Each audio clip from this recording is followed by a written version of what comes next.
Akhirnya ditanya-tanya lah, "Lu dari rombongan ini kan?" "Iya," dia manggut.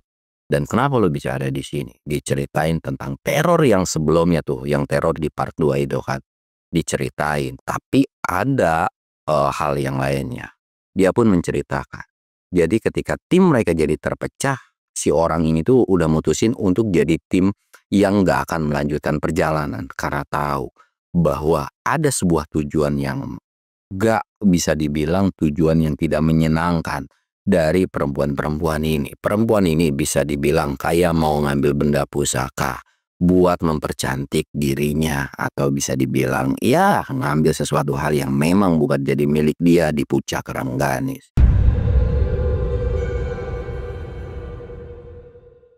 Assalamualaikum warahmatullahi wabarakatuh. Balik lagi di channel Samsul Mister Horror. Dongeng horor gua kali ini, gue bakal ngelanjutin ceritanya Mamang yang part 4. Dan buat kalian yang penasaran dengan kelanjutan ceritanya seperti apa, kalian wajib tonton video ini sampai habis. Dan jangan lupa like, comment, subscribe, dan share video gua ke banyak orang. Jangan lupa juga nyalain lonceng notifikasinya biar kalian gak ketinggalan video terbaru tentang gua. Dan buat kalian yang mau ikutan open trip, kalian bisa kunjungi Instagram gue di bawah sini. Dan buat kalian yang mau lihat video vlog gue juga, kalian bisa lihat di bawah sini. Dan gak usah banyak basa-basi lagi, kita mulai ke segmen donor. Dongeng horor dimulai.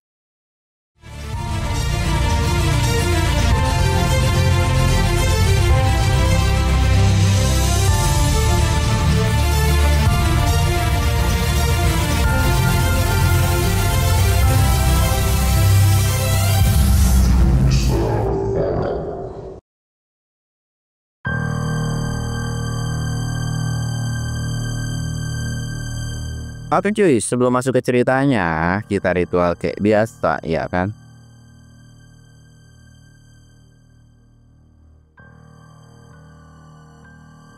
Jangan lupa ngopi. Udah habis anjir.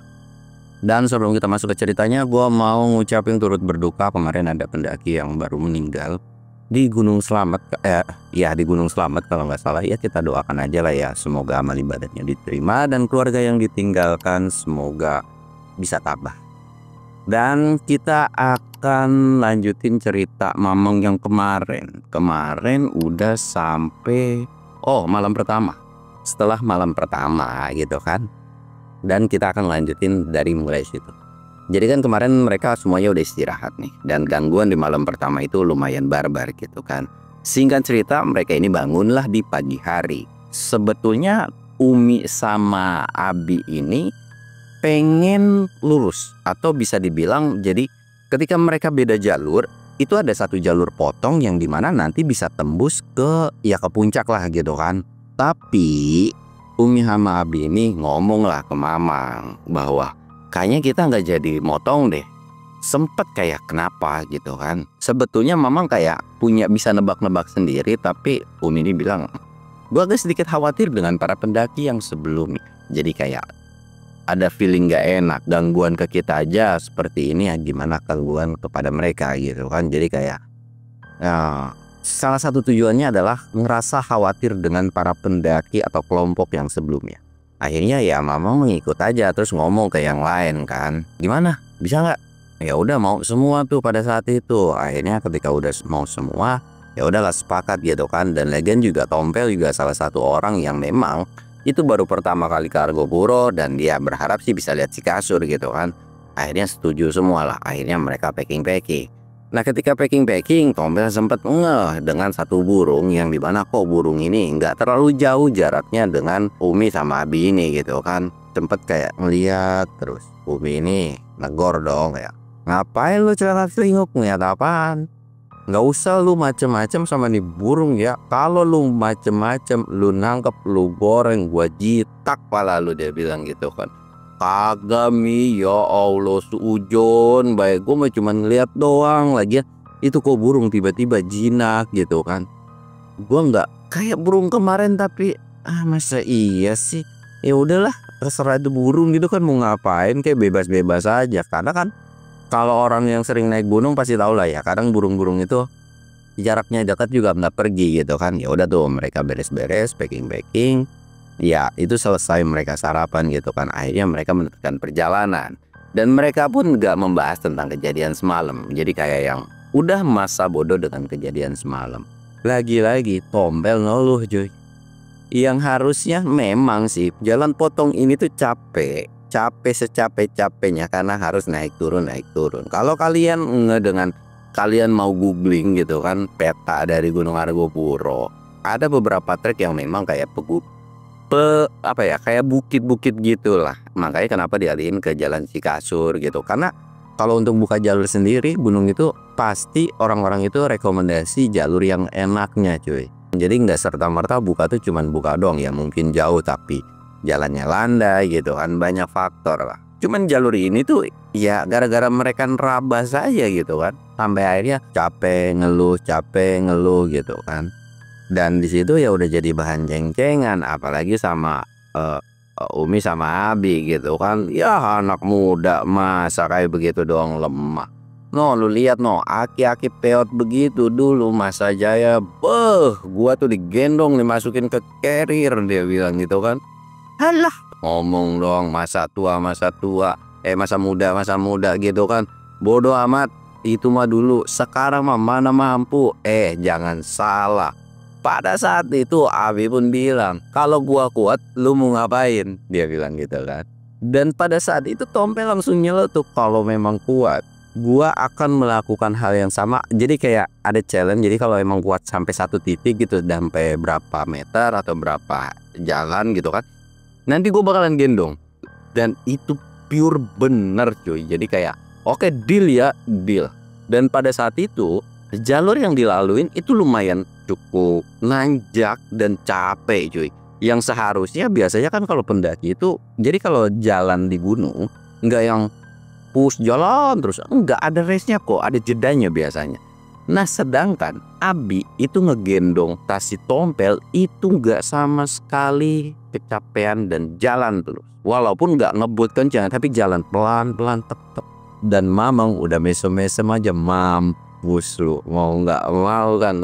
Dan itu jaraknya lumayan cukup jauh, bisa dibilang 1 jam perjalanan itu digendong sama Abi cuy. Dan ketika udah sampai, udah selesai nih. Gue sih pengen tahu aja, kata Abi, lu tipikal laki-laki yang nepatin janji atau cuma sebatas janji tapi omong kosong? Tompel ngerasa nggak enak dan ngerasa tertantang gitu kan, apalagi dikompor-komporin sama teman-temannya, termasuk Mamang juga. No, mampus kan lu. Kalau gua sih kalau nggak nepatin janji ya gua mah lebih baik pakai daster dah. Begitu juga yang lainnya. Ya udahlah, kata gua, potong kelamin aja kalau nggak nepatin janji. Wah itu udah habis dan tertantang. Akhirnya mau nggak mau lah. Dan Abi pun bilang, gua nggak minta jauh-jauh, lu gendong gue 100 meter. Sekarang kita anggaplah lagi break. Udahlah kita break aja, gendong 100 meter PP. Dari sini 100 meter kemana gitu kan. Di situ ada salah satu orang yang bilang, no sampai itu pohon aja deh, dia bilang gitu kan, kata salah satu tim tuh. Terus sampai sono terus balik lagi, nggak apa-apa kan Bi? Ya nggak apa-apa, bener dong, digendong tuh. Udah ayo sini gue gendong lah. Masa iya gue ngendong aki-aki kagak kuat, digendong cuy. Baru naik set. Dan ketika mau jalan, kakinya itu nggak bisa gerak sama sekali. Intinya berat banget lah. Tapi masih dalam kondisi dia berdiri, denggulnya udah getar, diledekin. Ya muda-muda doang itu denggul kenapa bisa getar gitu Tom, kata si Umi. Mamang juga sama ngeledekin. Muda doang dengkul getar, dia bilang gitu kan. Payah banget, gendong aki-aki doang nggak kuat. Buset deh, lagi-lagi diledekin terus. Ya mau nggak mau tuh kan, terus jalan dengan kondisi dengkulnya tuh getar segetar-getarnya. Jalan nyampe terus balik lagi. Baru pas mau balik lagi setengahnya udah, Bi, gua angkat tangan dah, gua kagak kuat ini dengkul gua udah otek, gua takut nobros doang, dia bilang. Akhirnya Abi ini turun lah. Dan ketika turun itu badan dia enteng banget. Bi, badan lu kerempeng, terus makan lu apa sih bisa seberat ini? Ya Allah, berat gua paling kagak nyampe 50 kilo, dia bilang gitu kan. Ya emang elunya aja lemah, dia bilang. Kagak, nggak mungkin, kalau 50 kilo jalan rata kayak begini udah pasti gue kuat. Ya mungkin nggak lari tapi kuat, enggak, ini lebih dari 50 kilo. Lu mah anak muda doang, beneran. Memang sebetulnya Tompel ini pendaki yang strong cuy. Kuat kok dia bawa 50 kilo. Tapi memang Tompelnya punya berasumsi bahwa ini aki-aki beratnya tuh jauh lebih berat daripada 50 kilo. Kayaknya ya udahlah, bodo amat, intinya gue udah ngelakuin dan gue nyerah dan emang ngerasa berat aja. Balik lagi lah mereka ngobrol-ngobrol lagi. Dan lagi-lagi ada satu ekor burung lagi yang memang persis dan mirip. Itu nempel di sininya si Umi gitu kan. Tompel ngeliatin lagi. Itu burung ngikutin aja ya. Buset dah, udah jinak. Mi, lu tuh pawang setan atau pawang hewan sih? Umi cuman mesem-mesem doang. Ya udah sih, kalau ada makhluk yang ngikutin emang kenapa? Kan nggak apa-apa, toh dia juga nggak ganggu. Di lagian kita banyak makanan, gue cuma sebatas ngasih makanan doang. Iya sih, cuman gue ngerasa heran aja sama itu burung. Kenapa deket banget sama lu gitu kan? Udah ah, lu mah lagian usil aja kata mama. Udah biarin. Biarin lah kan, mereka makan-makan lagi, ngobrol-ngobrol lagi. Akhirnya mereka tuh kayak ngobrol terus bilang lagi lah. Jadi kayak Umi ini balik ke Mamang, entah apa yang diobrolin pada saat itu, karena Mamang pun nggak ngasih tahu ke gua gitu kan. Intinya ada obrolan. Setelah diobrolin, mereka lanjut lagi tuh, udah res, lanjut lagi sampailah mereka di salah satu hutan. Di salah satu hutan ini benar-benar ya bisa dibilang tertutup banget, enggak seperti hutan lungut banget juga enggak. Tapi ketika memasuki hutan ini kok gelap. Gelapnya sih nggak sampai kayak malam ya, tapi lebih ke pencahayaannya agak kurang, mata juga masih kelihatan gitu kan. Mamang ini udah bilang, Umi, kita cari jalan muter apa gimana nih? Terabas aja ke depan. Diterabas kan, karena udah dapet himbauan kayak gitu. Terus nanya ke bagian leader, bagian navigator juga, udah terabas aja, terabas lah.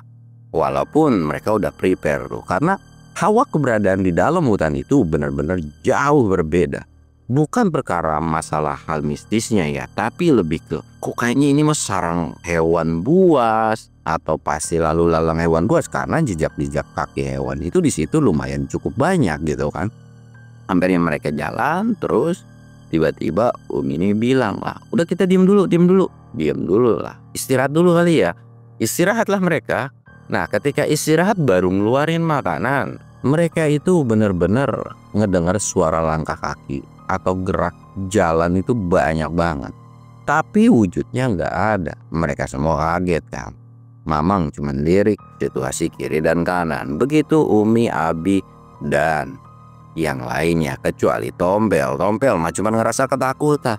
Lah kok bisa gitu kan, jadi kayak ngeri-ngeri sedap lah gitu kan. Itu suara apaan? Ada orang, ada pendaki lain. Tapi ucapan Tompel ini nggak digubris. Jadi mereka tuh kayak ngeliat dan udah ngerasa aman. Akhirnya lanjut. Mereka makan. Tapi ketika mereka makan mulai kecium lagi bau wangian yang gak sedap. Mereka cuek dan Mamang pun bilang, Pel, cuek aja ya. Kalau ngedengar suara atau ngeliat sesuatu, bahkan lu merasa bahwa diri lu diawasin, cuekin aja, biarin aja. Lagi caper setan di sini. Mamang sempat bilang kayak begitu. Umi sama Abi cuma senyum-senyum doang. Akhirnya mereka lanjut lagi makan. Cuman kalau memang udah dasarnya penakut, ya susah kan coy. Mau secuek-cueknya juga ya sulit pada saat itu. Tompel ini ngeliat satu sosok yang ngumpet di balik satu pohon, matanya merah. Tatapannya bener tajam banget, bahkan pindah dari satu pohon ke pohon yang lainnya. Bukan pindah kayak loncat, tapi kayak kok hilang. Tiba-tiba ngelirik lagi kok ada di situ. Jadi kayak pindah-pindah gitu aja.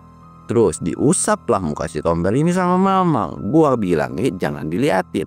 Kalau diperhatiin caper, nantinya malah makin jadi. Udah cuekin aja, lu nunduk baik. Nunduklah pada saat itu kan. Dan mereka makan-makan lanjut lagi lah. Tompel lagi-lagi ngelirik kiri dan kanan. Memang makhluk itu tuh selalu ngikutin terus. Tapi coy, ketika mau ngikutin terus tuh kabut ini mulai muncul kan, tipis samar, enggak tebal sama sekali. Tapi entah kenapa Dari kabut samar ini justru penglihatan mereka atau jarak pandang mereka kayak seolah ngebayang atau ngeblur.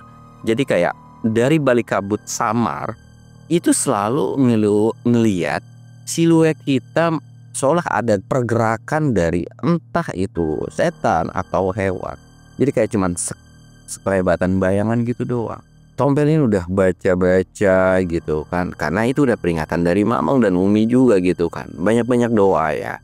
Terus jalan di depan mereka ketika lagi asik jalan. Bagian leader itu langsung mundur, bahkan sampai nerjang si Tompel pada saat itu. Jadi mundur tuh benar-benar loncat. Kaget kan, karena di depan itu tiba-tiba ada pohon tumbang begitu aja. Harusnya jika ada pohon tumbang itu kan pasti ada bagian tunggul yang memang patah, tapi ini nggak ada sama sekali, nggak ada tunggulnya. Jadi kayak emang ada yang ngelempar aja gitu kan. Untungnya nggak kena. Wah, dari situ kan Umi pada saat itu langsung nengok ke arah dari si pohon terbang ini gitu kan. Terus Abi juga, Mamang dan yang lainnya, termasuk Tompel juga. Nah, di situ Tompel melihat bahwa Umi, Abi dan yang lain komat kamit mungkin baca doa ya. Komat kamit, dan ternyata pandangan dari mata mereka ketika ngelihat ke sumber itu cuy, itu ada satu pohon lagi terbang. Dan parahnya kaki mereka itu nggak bisa ngapa-ngapain atau pergi dari tempat itu. Seolah bahwa pohon itu memang sudah bakalan nimpa mereka. Tompel panik pada saat itu, dan ketika pohon itu udah mau mulai mendekat, tiba-tiba Tompel ini langsung ketakutan kan. Dan gak lama palanya ada yang mukul. Petak. Lu ngapain, ayo jalan lagi. Hah? Jalan maksudnya? Itu pohon kemana? Pohon apa sih? Jadi kayak ngeliat, kok gak ada pohon gitu kan. Nah itu pohon kemana? Pohon apa? Ngelindur kali lu ya. Udah jalan lagi. Jadi apa yang dilihat sama Tompel itu sebenarnya antara nyata dan gak nyata, entahlah, karena memang gak ada yang ngejelasin pada saat itu.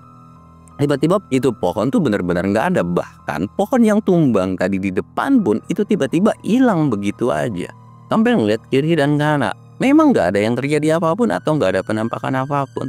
Lanjut lagi lah mereka jalan. Lanjut lagi mereka jalan, dan mereka masih belum keluar dari hutan tersebut. Nah, ketika mereka sebelum memasuki hutan, itu bisa dibilang masih siang cuy, bahkan sebelum zuhur. Jadi harusnya kan nggak kena malam nih ya. Jadi mereka terus jalan, mereka istirahat lagi lah. Kita sebat lagi kali ya, kata Mamang, sebat lah mereka. Sebat lagi, bikin kopi lagi. Tiba-tiba muncullah seorang nenek-nenek yang entah dari mana ngelambai-lambai. Umi ini iseng pada saat itu, karena memang yang ngelihat itu cuma Umi dan beberapa orang. Pada saat itu Umi bilang, "Pel, tuh ada yang minta tolong." Tompel PA-nya langsung nengok dan ngeberigidik. "Ih, apaan anjir itu?" "Ye, itu dilambain minta tolong kali." Tapi udah datengin aja, dan emang tanpa sadar dengan polosnya Tompel ini nyamperin. Tapi ketika mau nyamperin ditarik lagi sama Mamang. "Lu PA apa gimana ya?" "Lah kan gua agak tahu." "Emang kenapa sih? Tadi katanya suruh nolongin, giliran gua mau jalan." Ya logikanya ini dalam hutan di gunung, siapa yang siapa yang tiba-tiba dikaburin kayak begitu. Dan lagian lu main dateng-datengin aja, itu nenek-nenek apa demit gitu kan. Lu ntar diculik gue juga yang repot, udah diemin aja. Lagian lu mau aja dikibulin sama Umi ya.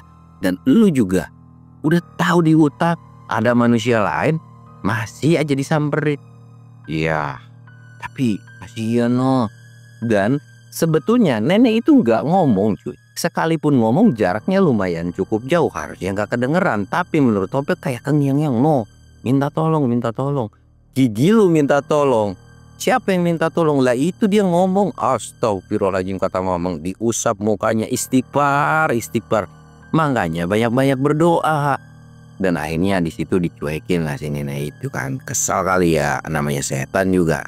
Ya dicuekin mah jengkel kan. Seketika di area sekitar tuh benar-benar anginnya agak riuh tuh kan. Tapi cuy, yang paling depan di rombongan dari Mamang ada Nenek Sakti gitu kan, berdiri dia megang pinggang. Berani-berani lu ya ganggu rombongan gua. Buy one gitu kan, nenek versus nenek lagi. Tapi ya angin itu tuh cuman selewatan doang. Beda kayak yang sebelumnya, dan mereka tuh kayak udahlah cabut lagi lah, mereka kan udah istirahat, jalan lagi. Dan di situ mereka ini diputer-puterin. Awalnya nggak ada yang pada saat itu mereka jalan sekitaran 2 kali. Mamang ini bilang stop dulu deh, kayaknya kita disasarin dan kita ke jalur ini. Dan mereka tuh kayak masa sih, coba bikin tanda lah. Jadi ada satu pohon yang memang dibacok gitu kan, maksudnya kayak dibikin tanda. Selesai mereka jalan lagi, dan ternyata mereka masih ngelewatin tempat yang sama lagi. Mamang ini diem. Semua kayak udah kita istirahat. Karena memang kalau ketika kalian nyasar atau ya dianggap muter-muter, hal yang paling diutamakan itu adalah berhenti dulu cuy, amati sekitar, terus mastiin dan sebagainya. Jadi kalau udah panik itu malah bisa nimbulin terjadi apa-apa. Mamang cuma diam, nyuruh Tompel, "Pel, naik lu ke atas." "Ngapain gua naik?" "Udah naik." Naik kan dia, naik ke atas, tep.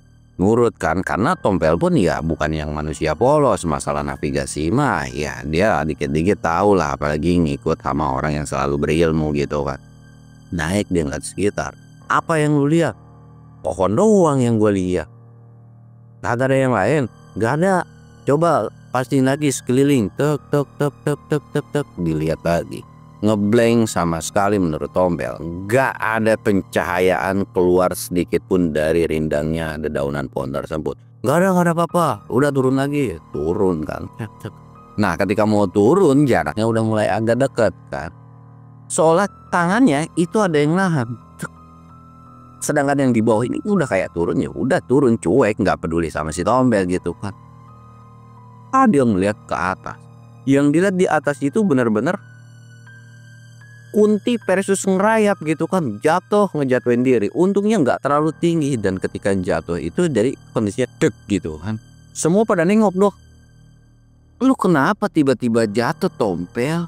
Itu di atas ada yang ngerayap." "Apaan, tokek atau apa yang ngerayap?" Serem banget dah," dia bilang. "Pokoknya Kunti versus ngerayap." Buset deh, bisa-bisanya ada kunting ngerayap. "Ngapain kerajinan banget itu ngerayapin lu," dia bilang gitu kan. Jadi bahan bercanda dong. Akhirnya, "Lu nggak apa-apa kan?" "Nggak apa-apa sih, aman," dia bilang. "Ya sakit-sakit doang dikit. Bisa kali tukeran." Tukeran apa lu? "Nggak ada, lu bawa." Manja banget lagi.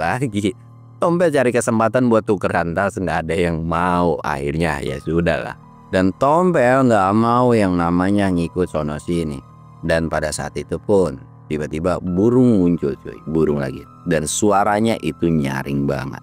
Dan pada saat itulah burung ini benar-benar jadi sebuah petunjuk jalan, yang dimana burung ini jadi burung ini datang dan ini langsung bilang, "Yuk kita jalan lagi."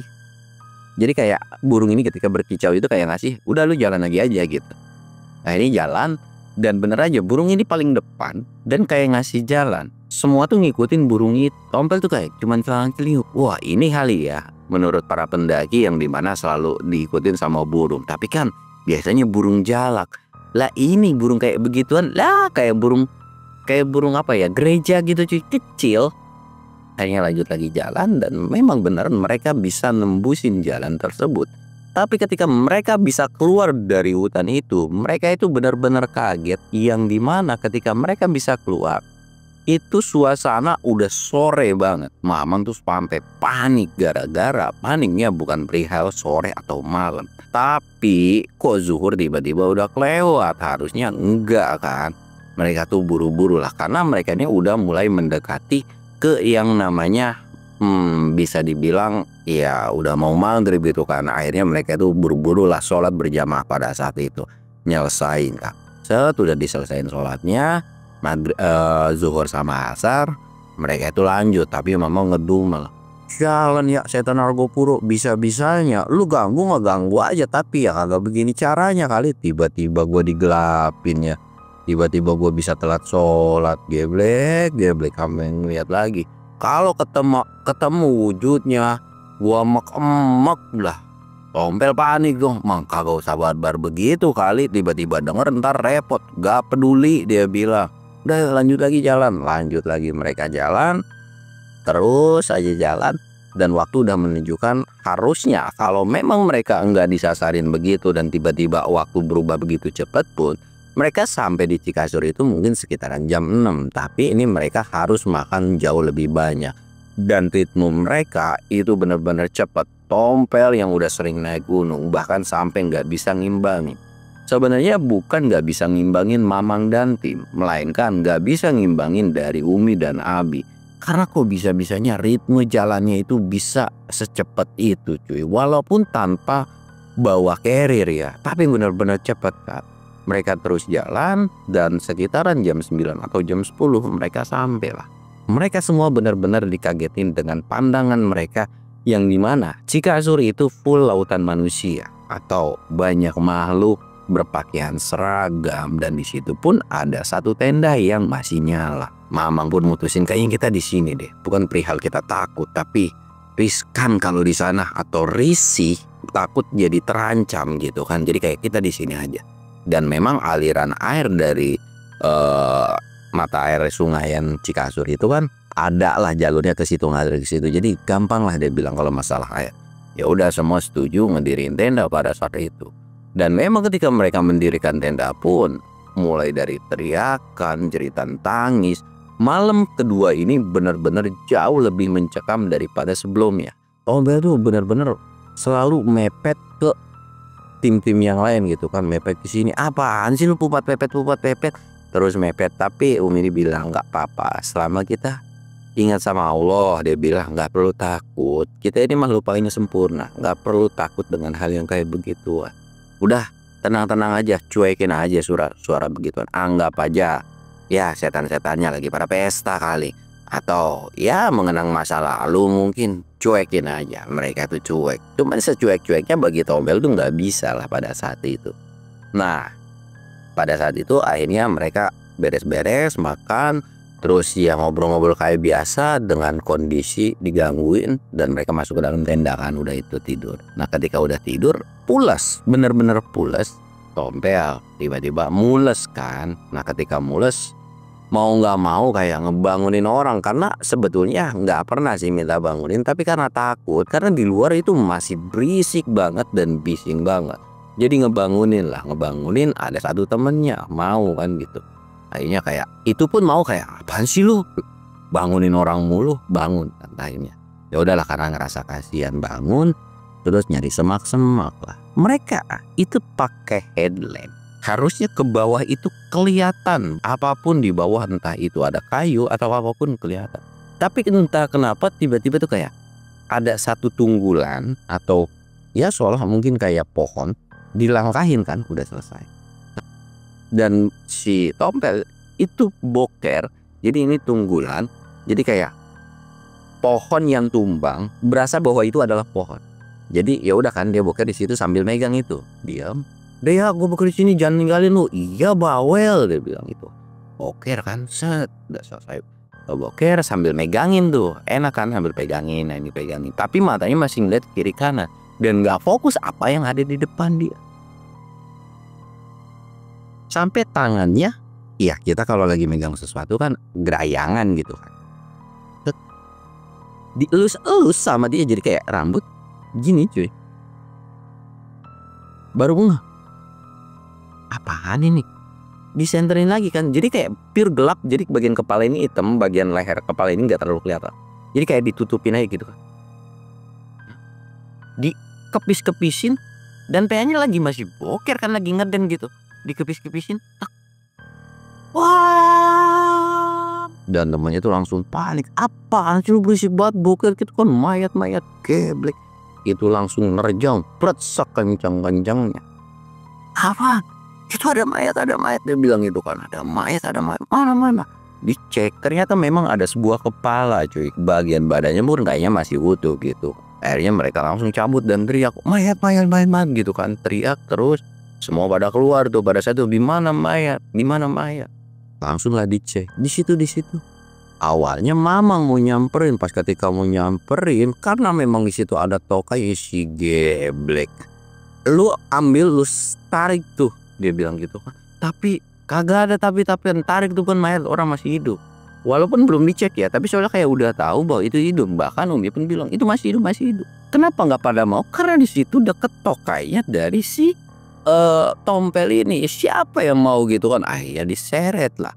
Udah diseret itu dicek. Ternyata memang beneran masih hidup. Pas udah dicek, ya udah diobatin, dikasih selimut dan sebagainya, udah kan semua normal. Terus Mamang ini kayak, "Lu kagak cebok lu ya? Bau tai anjir. Gak mau tahu, lu ke air, lu cuci dan sebagainya, cebok." "Ya tapi kagak ada tapi-tapian, buru lu." Ya di situ cuma nunduk doang. Karena iya bau bangke dari demit mah bodo amat lah. Ini bau dari tai temen sendiri dan itu nggak bakalan hilang-hilang. Bau dari demit mah dibacain ayat kursi hilang lah. Ini bau tai gitu kan seharian juga susah hilangnya. Akhirnya ya udahlah nurut kan, dicuci terus balik lagi, dan alhamdulillah ketika cuci itu nggak ada gangguan apapun. Nah ternyata sekitaran 1 jam atau 2 jam nih manusia tuh sadar dan teriak-teriak minta tolong. Tapi Mamang itu nentangin, "Tenang, gue bukan setan." Terus sama Umi, "Udah tenang, relax, lu udah aman, lu udah aman." Ternyata si satu orang yang ditemuin ini adalah pendaki yang pada saat itu kabur tuh dari rombongan yang sebelumnya. Akhirnya ditanya-tanya lah, "Lu dari rombongan ini kan?" "Iya," dia manggut. "Dan kenapa lo bisa ada di sini?" Diceritain tentang teror yang sebelumnya tuh, yang teror di part 2 itu kan. Diceritain, tapi ada hal yang lainnya. Dia pun menceritakan. Jadi ketika tim mereka jadi terpecah, si orang ini tuh udah mutusin untuk jadi tim yang gak akan melanjutkan perjalanan. Karena tahu bahwa ada sebuah tujuan yang gak bisa dibilang tujuan yang tidak menyenangkan dari perempuan-perempuan ini. Perempuan ini bisa dibilang kayak mau ngambil benda pusaka buat mempercantik dirinya, atau bisa dibilang ya ngambil sesuatu hal yang memang bukan jadi milik dia di puncak Rengganis. Semua cuman geleng-geleng kepala doang. Dan akhirnya dia tuh cabut. Terus kenapa bisa di sini tuh dia juga bingung, tapi yang pada intinya dia ini udah ngerasa ketakutan, jatuh dan nyusuk pada saat itu. Akhirnya semua pun udah manggut-manggut doang. Terus gimana tim rombongan yang depan? Ya kayaknya sih akan terpecah dan semua itu ada di sana. Akhirnya ya udahlah, kalau memang kayak gitu lu mau balik di sini atau lu mau balik ke sana. Tapi si pendaki ini bilang, "Gue pengen di sini aja, boleh nggak? Besok pagi baru kita ke sana atau gue bakalan ke sana." Akhirnya semua setuju pada saat itu kan. Nah ketika udah setuju, akhirnya mereka lanjut istirahat lagi lah. Mereka lanjut istirahat lagi, alhamdulillah walaupun masih banyak suara-suara gangguan tapi mereka nyuekin. Akhirnya mereka bangun pagi. Mereka ini agak lumayan cukup pagi ya dari biasanya gitu kan. Mereka siap-siap prepare buat nganterin si satu pendaki ini. Nah ketika nganterin memang dari jauh nih cuy, udah kelihatan ada satu rombongan yang meneruskan perjalanan, tapi ada rombongan lain juga yang gak nerusin perjalanan gitu kan, kayak mungkin lagi masak dan sebagainya. Dan itu adalah siluet bayangan dari part 2-nya. Kalian tahu kan ada bayangan pagi-pagi. Akhirnya jalan dan ketemu lah. Dan temannya ini benar-benar ngerasa bersyukur banget bahwa temannya masih hidup dan ditolongin sama timnya Mama. Di situ pun ketua rombongan ini sampai makasihnya tuh berlebih-lebihan. Ya Mamang sih masa bodoh dengan mereka, terus bilang lah, "Lu mau gimana? Ya kita bakalan turun." Dan tim satu depan udah di depan. Mamang sih nggak banyak ngomong. Umi sama Abi juga nggak banyak ngomong. Tim yang lain pun nggak banyak ngomong. Mamang pun bilang, "Terus gimana? Lu sampai temen lu hilang nggak niat nyari?" "Gue bakalan nyari kok," dia bilang, "tapi ya mau gimana lagi." Tapi niatnya tuh si ketua rombongan ini bakalan turun minta pertolongan gitu kan. Gimana sama rombongan yang di depan? Gua nggak bisa ngelarang dan mereka masih mau kekeh. Mamang cuman manggut-manggut doang dan ya sudah, kalau memang lu mau pada turun, lu prepare buru-buru dan lu turun lah. Jangan sampai ngikutin. Dan di situ pun akhirnya setuju tuh kan, setelah ngobrol panjang lebar, satu tim ini turun sedangkan Mamang melanjutkan lagi perjalanan. Dan ketika melanjutkan perjalanan lagi coy, Mamang ini sampai kan di namanya di puncak gitu. Sampai di puncak kan, di bawah puncak itu sekarang ada namanya Sabana Lonceng gitu kan. Mereka camp di bawah situ. terakhir mereka ini nggak nemuin tim dari pendaki yang jalan duluan. Bener-bener nggak ditemuin sama sekali. Mereka ini jadi kayak masa bodoh lah. Tapi seolah kayak Mamang, Umi, Abi ini udah tahu. Nah di situ ada sebuah kejadian lagi yang dimana Umi, Abi sama satu burung ini duduk di puncak Rengganis. Seolah pada saat itu jadi burung ini kayak diem aja, terus bercau kicau terus. Mamang itu narik ke yang lain. Umi, Abi, kita jalan ke bawah dulu ya. Umi itu cuma senyum doang dan mempersilahkan, nggak ngomong apapun. Sedangkan Tompel, lah kok ditinggal? Udah biarin, butuh waktu mereka. Entah obrolan apa. Ya pokoknya intinya mereka. Bahkan ketika udah turun, mereka ini sempat ketawa-ketawa. Yang di pikiran Tompel pada saat itu ketika ketawa adalah suara Umi sama Abi ini kedengeran. Dan tahu lah, tapi kok ada satu suara lagi yang agak sedikit berbeda. Seolah kayak ada 3 orang yang sedang bercanda pada saat itu. Udah, kata Mamang tuh, nggak usah kepo sama urusan orang. Yuk jalan lagi lah turun. Dan Mamang sempat ngelamun kan, dan mikirin tentang para pendaki yang jalan ke depan. Udahlah, biarin aja, kata teman-teman tuh. Udah biarin, nggak usah dipikirin, gimana nanti aja, toh itu bukan rombongan kita. Dan apapun yang dilakukan sama mereka itu sudah harus jadi tanggung jawab mereka. Dan gak lama akhirnya Umi sama Abi ini balik lagi. Dan udah tuh, nggak ada yang diomongin. Dan pada saat itu pun alhamdulillah di Sabana Lonceng itu pure aman, tentram, nggak ada gangguan apapun ketika di malam ketiga itu cuy. Bener-bener kayak senyap, bahkan wewangiannya itu jauh lebih nenangin. Jadi kayak wewangian parfum yang memang wah enak banget lah gitu kan. Nggak ada pembahasan tentang pendaki yang di depan karena itu bukan urusan mereka.